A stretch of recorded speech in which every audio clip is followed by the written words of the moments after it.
कि जो भगवान के लिए अपना जीवन देते हैं, भगवान उनके लिए अपना जीवन देता है। लेकिन भगवान के इन फैसलों को समझने की क्षमता कोई संत देता है, क्योंकि बिना संत के उनके फैसले, उनके निर्णय, भगवान की सेवाएं कहाँ समझ में आती हैं। अगर नजरिया मिल जाए गुरुओं के द्वारा, संतों के द्वारा, तो उनके फैसले समझ में आते हैं। विदुर जी को जब गाली दी दुर्योधन ने, तो विदुर जी तड़फड़ा गए कि मेरे ही घर में मेरा ही अपमान। लेकिन जब विदुर जी चले गए और बाद में महाभारत हुआ, तब विदुर जी को लगा कि वो गाली नहीं थी, वो भगवान की कृपा थी जिसे मुझे निकाल लिया। नहीं तो मैं वह नहीं देख पाता जो भीष्म देख रहे हैं। युद्ध का, अपनों से अपनों का मरना, अपनों को अपनों के द्वारा मारना, वह मैं न देख पाता। इसलिए विदुर जी को समझ में आया कि ठाकुर जी ने मेरे ऊपर कृपा करके मुझे निकाल लिया।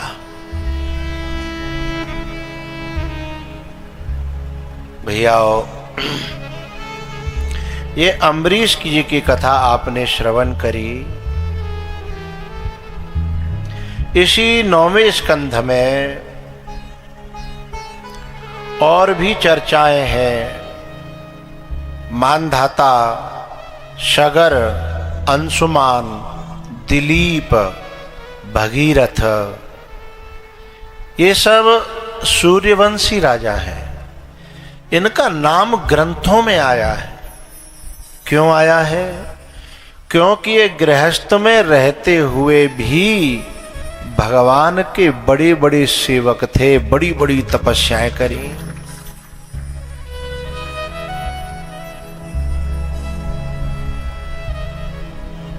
हमने कल परसों कहा था ना कि घोड़े को पानी खटखट में पिलाना है तो पिला पाओगे। सोचा कि खटपट मिट जाएगी तब पिलाएंगे पानी, तो नहीं पिला पाओगे।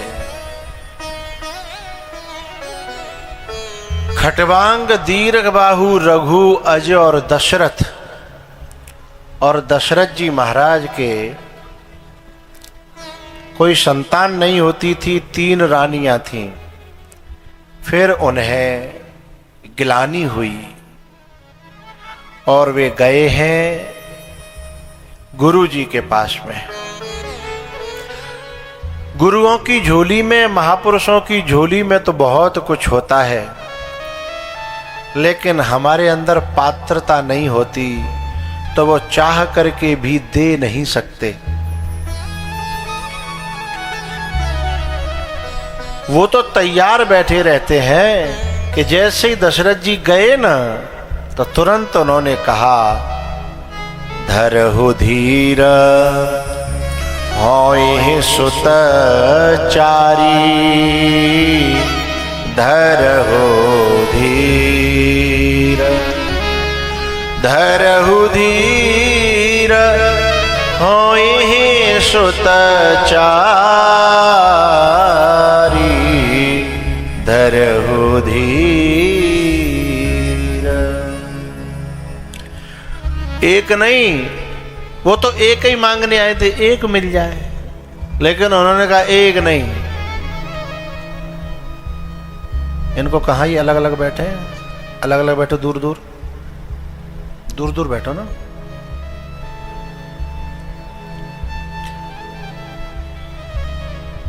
जब कोई व्यक्ति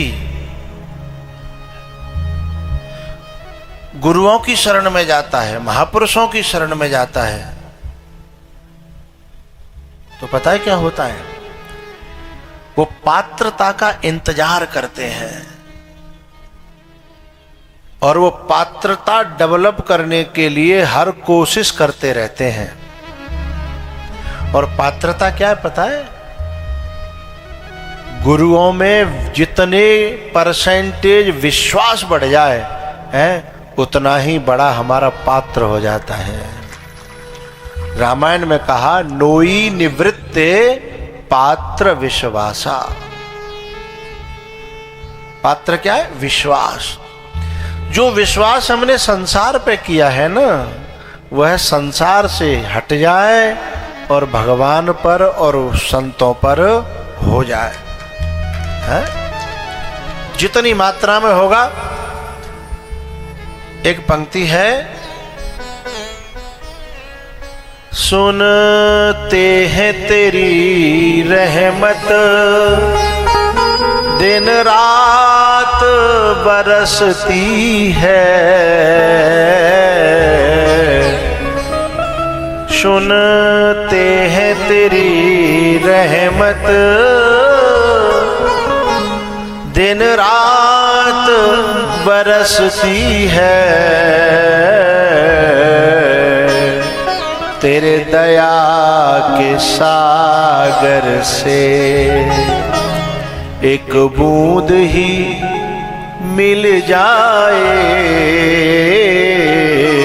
तेरे दया के सागर से एक बूंद ही मिल जाए, तेरे दया के सागर से। क्यों भैया? जब सागर है तो बूंद क्यों ले रहे हो?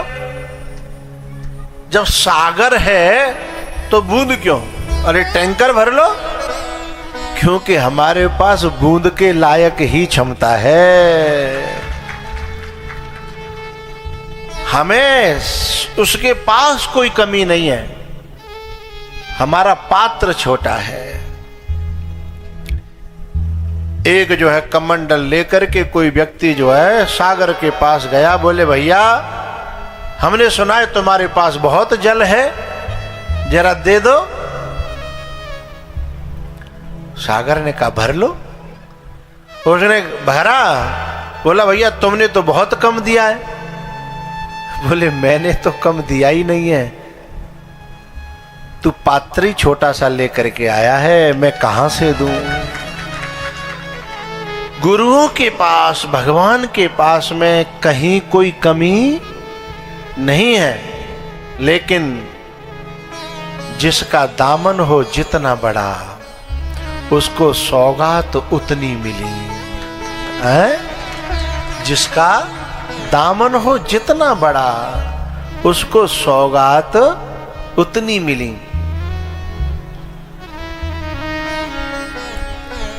पहले हमारे यहाँ किसानों के यहाँ खेत पे जब रास उठती थी ना, रास काट के पहले लाख को धरे जातो, फिर जो मशीन लगती, तो बातें पहले हमारे बड़े बूढ़े और बिनते कयामते काम बारिनते कि भैया खेत पे ही आ जाइयो और अपने हिस्सा को ले आइयो।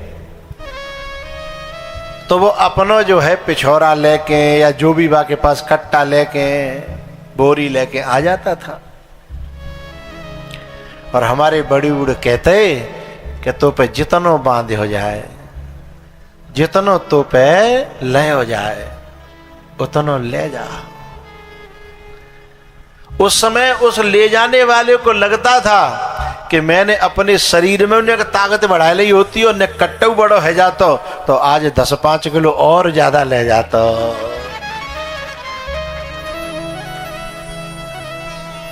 लेना ही नहीं आया तुमको, देने को बहुत सामान था।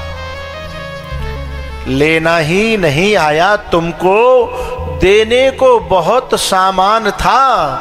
तुम जमाने की राहों से आए, वरना रास्ता बड़ा आसान था।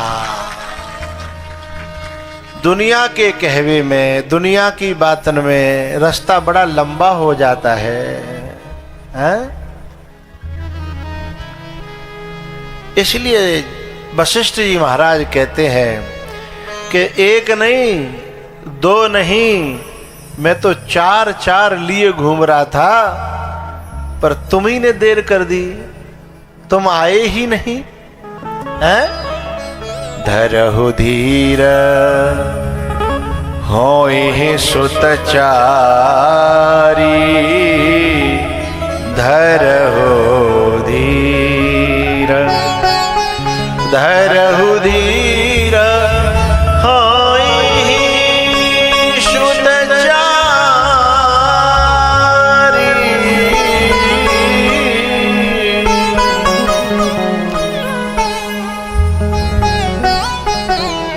दशरथ जी की आंखें आंसुओं से भर गई कि मेरी ही कमी थी कि मैं यहां आने से संकोच करता रहा, मेरी ही कमी थी। पता है दशरथ जी महाराज ने जब ये कहा कि अब मुझे क्या करना है, तो क्या कहते हैं गुरुजी, अब तुम्हें कुछ नहीं करना, तुम्हारा काम है यहां तक आना, अब यहां से आगे ले जाने का हमारा काम है।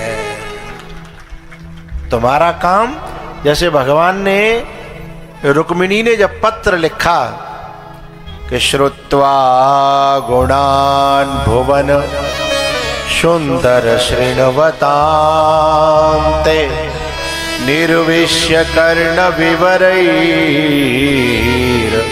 हरतो गतापम रूपम दृशाम दृशिमताम अखिलार्थलाभम त्वय्यच्युता विशति चित्तमपत्रपम में।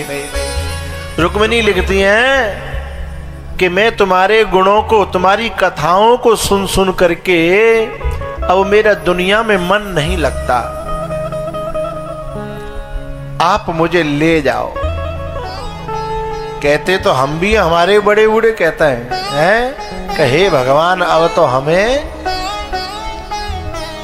ले जा, लेकिन वो ऊपर ही ऊपर से कहता है। एक डोकरी जंगल में लकड़ियां काट के ला रही और हैरान है गई, वन लकड़ियां धर लई और थक थका के बोली, हे भगवान अब तो तू उठाए ले, अब ना आए। भाई का पता ही कि भगवान यही सुनने से भगवान प्रकट है गए। वन की तू ज्यादा दिल से कह रही तो बोली कौन हो तुम? बोले मैं भगवान हूं। तू ही तो कह रही कि अब उठाए ले, तो आएगा उठावे काज। बोले मैं तो लकड़ियां उठवाए की कह रही, मैं तो जो कह रही है कि मेरी लकड़ियां, तो कहते तो हम भी हैं लेकिन ऊपर ऊपर से है, कोई दिल से, प्योरिटी ऑफ हार्ट तो कोई कोई कहता है, कोई कोई। और जब बात दिल से निकलती है,